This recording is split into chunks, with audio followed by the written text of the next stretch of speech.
Perfecto. Bueno, continuamos con los atributos de los maestros de Dios. Sigue el número 4, mansedumbre. Recordando que el primero que es confianza, segundo honestidad y el tercero es tolerancia. Eso ya está en los videos anteriores. Entonces continuamos con mansedumbre. Para los maestros de Dios, el daño es algo imposible. No pueden infligirlo ni sufrirlo. El daño es el resultado de juzgar. Hemos hablado en los videos anteriores, en este vamos a hablar igual del juicio. Cuando yo enjuicio a alguien, en automático me estoy haciendo daño, por decirlo de una manera, a mí mismo. ¿Por qué? Porque lo que estoy proyectando me lo estoy diciendo a mí. Entonces por eso dice, para los maestros de Dios el daño es algo imposible, no pueden infligirlo ni sufrirlo. El daño es el resultado de juzgar. Es el acto deshonesto que sigue a un pensamiento deshonesto. Es un veredicto de culpabilidad contra un hermano y por ende contra uno mismo. Nuevamente, no puedo ver a mis hermanos, no puedo ver la culpa de mi hermano si no lo veo a través de mi propia culpa. No puedo ver el pecado de mi hermano si no lo veo a través de mi pecado, de mi culpa, de mi miedo. No puedo hacerlo. ¿Vale? Por eso dice que es el veredicto de culpabilidad contra un hermano y por ende contra uno mismo. Representa el fin de la paz y la negación del aprendizaje. Siempre que enjuiciamos, nos negamos a aprender porque creemos que ya sabemos y como creemos que ya sabemos, por eso enjuicio, porque yo ya sé, entonces tú no vas a venir a enseñarme nada. Entonces el juego del juicio, eso es lo que hace, ¿no? En automático el fin de la paz y la negación al aprendizaje. ¿Por qué? Porque yo ya lo sé. Demuestra la ausencia del programa de estudios de Dios y de su sustitución por la demencia. El juicio demuestra la ausencia del programa de estudios de Dios. ¿Por qué? Porque el programa de estudios de Dios es unificar las mentes, el perdón, unificarnos ya, dejarnos de ver separados. Y con el juicio en automático estamos sustituyéndolo por la demencia, por algo que no existe y que no es cierto.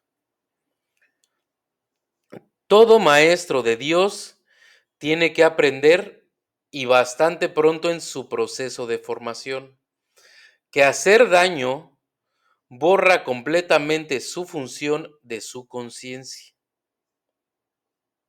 ¿Vale? No porque tenga algo de malo o bueno, aquí lo voy a explicar bien. Por eso dice aquí, hacer daño no lo confundirá, perdón, hacer daño lo confundirá, disculpen, hacer daño lo confundirá. Le hará sentir ira y temor, así como abrigar sospechas. Por eso, o sea, y lo vuelvo y lo repito, no existe el bueno y el malo. Pero si yo estoy enjuiciando, en automático estoy tirando un juicio, una culpa, ¿y qué quiero? Es un veneno que quiero darle a la persona que al final me tomo yo. Entonces, por eso hacer daño te confundirá. O sea, porque no tienes la conciencia de ese daño que estás haciendo. Si tienes la conciencia del daño o si tienes la conciencia de que hay un ataque con tus juicios, en automático pues dirás, no, ya no ataco. Por eso te dice, le hará sentir ira y temor y cómo abrigar sospechas. Hará que le resulte imposible aprender las lecciones del Espíritu Santo. ¿Por qué? Porque ya hay temor, ya hay un miedo, ya no aprendo las lecciones del Espíritu Santo porque no lo dejo entrar porque tengo miedo. Tampoco podrá oír al Maestro de Dios, quien solo puede ser oído por aquellos que se dan cuenta de que de hecho hacer daño no lleva a ninguna parte y de que nada provechoso puede proceder de ello.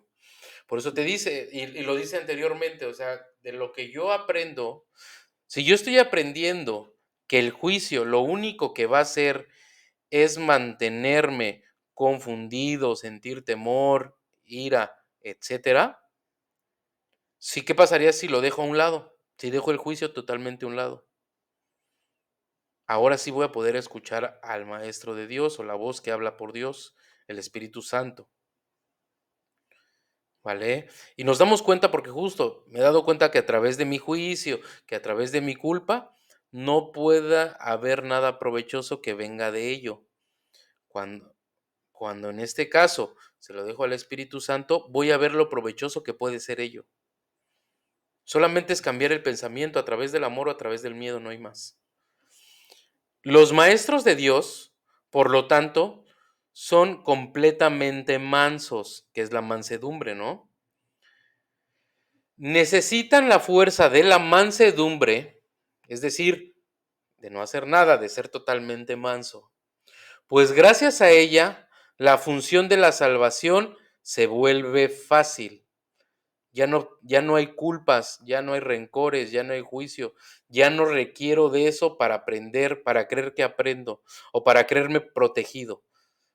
O sea, ya no hay nada de qué protegerme, por eso me vuelvo manso. Para los que hacen daño, llevar a cabo dicha función es imposible, pero para quienes el daño no tiene sentido, la función de la salvación es sencillamente algo natural. O sea, ya no necesito proyectar mis culpas en nadie, ya no necesito enjuiciar a nadie, ya no necesito tirarle a nadie, porque no, ya me di cuenta que no sirve de nada, que no me ayuda en nada, que no obtengo nada de ello. Sin embargo, el ego cree que obtiene cosas de enjuiciar, de tirar culpas, etcétera, ¿vale?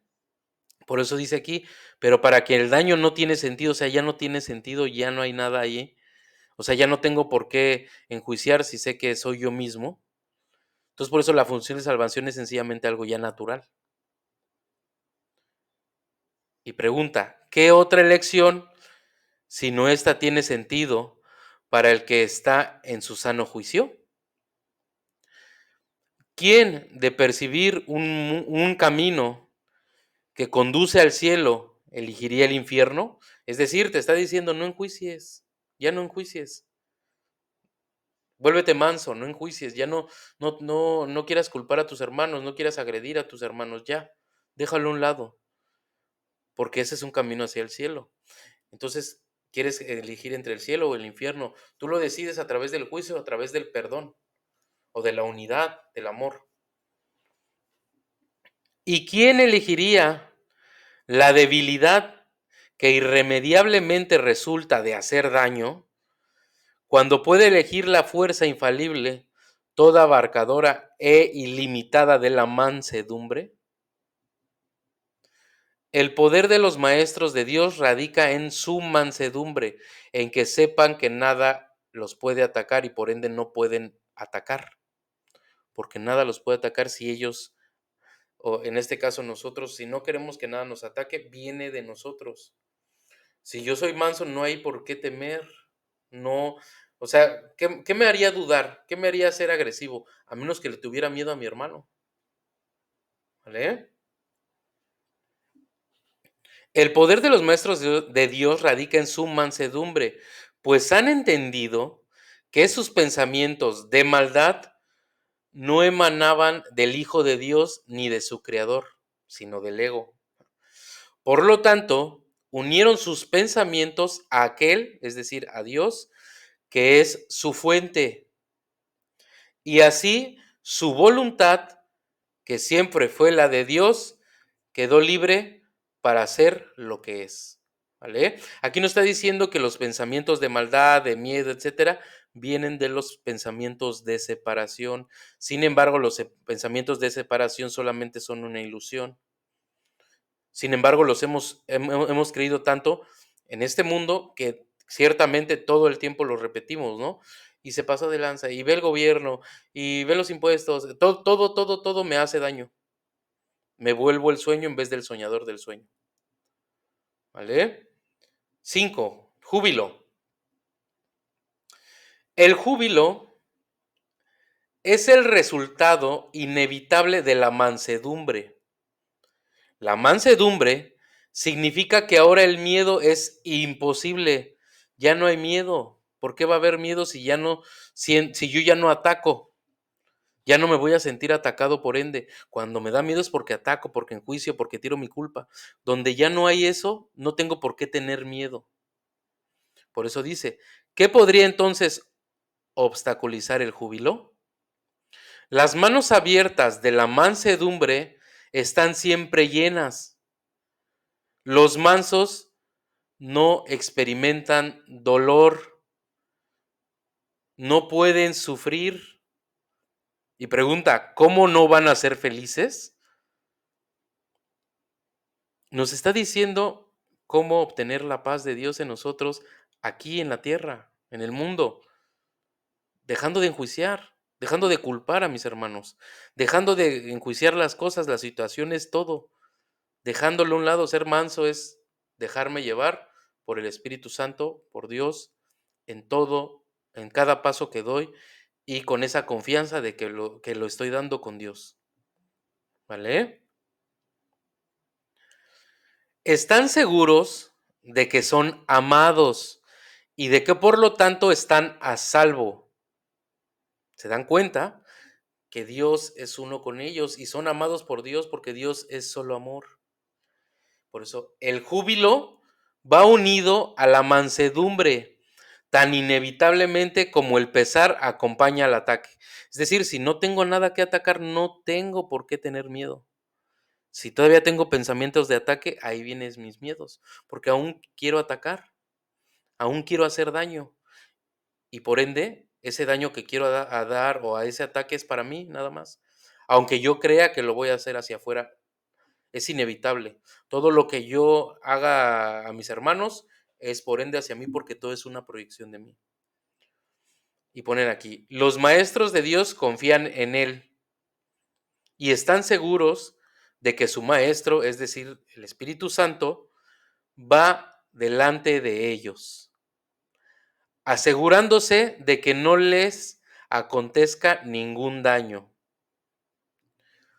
Disponen de sus dones y siguen su camino porque la voz de Dios los dirige en todo, es decir, el Espíritu Santo.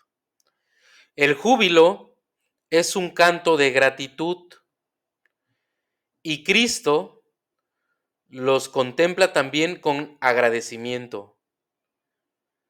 La necesidad de que Él,